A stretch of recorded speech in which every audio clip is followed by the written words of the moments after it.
Assalamualaikum warahmatullahi wabarakatuh. Hai teman semua, perkenalkan nama saya Fitriani dengan NIM 86040/972 dari Program Studi Pendidikan Guru Sekolah Dasar Universitas Terbuka Medan. Pada kesempatan ini saya akan menyelesaikan tugas dari filsafat ilmu.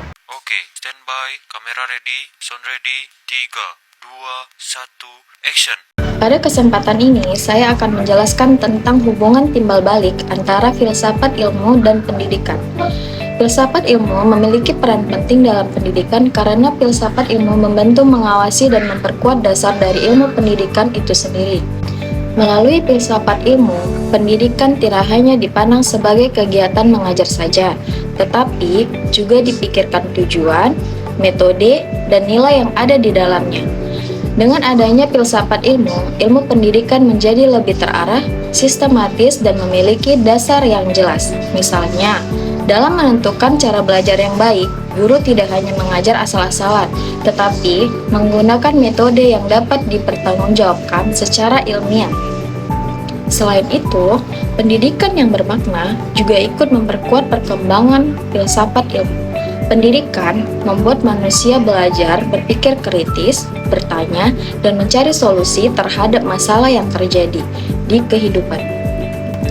Dari proses itu, muncul pemikiran-pemikiran baru yang membuat filsafat ilmu terus berkembang.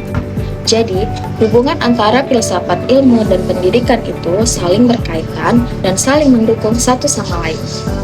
Filsafat ilmu juga sering disebut sebagai pisau analisis. Kenapa ya bisa disebut sebagai pisau analisis?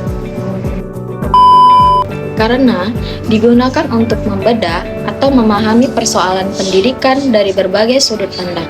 Dalam filsafat ilmu, ada 3 bagian penting, yaitu 1. Ontologi, 2. Epistemologi, dan 3. Aksiologi. Ontologi membahas tentang apa yang dipelajari dalam pendidikan. Ontologi membantu memahami hakikat peserta didik, pembelajaran, dan tujuan pendidikan. Epistemologi membahas bagian cara memperoleh ilmu pengetahuan. Dalam pendidikan, ini berkaitan dengan metode belajar, cara mengajar, dan bagaimana ilmu itu diperoleh dengan benar. Lalu yang ketiga, aksiologi. Aksiologi membahas tentang nilai dan manfaat ilmu. Pendidikan bukan hanya membuat siswa pintar, tetapi juga membentuk sikap, moral, dan karakter yang baik. Lalu, contoh penerapan apa saja dalam filsafat ilmu? Contoh penerapan filsafat ilmu dalam pendidikan dapat dilihat pada kurikulum dan proses pembelajaran. Misalnya, pada kurikulum Merdeka, siswa didorong untuk lebih aktif, kreatif, dan berpikir kritis. Guru tidak hanya menjadi pemberi materi, tetapi juga menjadi pembimbing. Ini menunjukkan bahwa pendidikan tidak hanya fokus pada hasil nilai, tetapi juga pada proses dan pengembangan karakter siswa. Jadi, menurut saya kesimpulannya adalah filsafat ilmu membantu pendidikan menjadi lebih terarah dan bernilai, sedangkan pendidikan membantu perkembangan pemikiran dalam filsafat ilmu.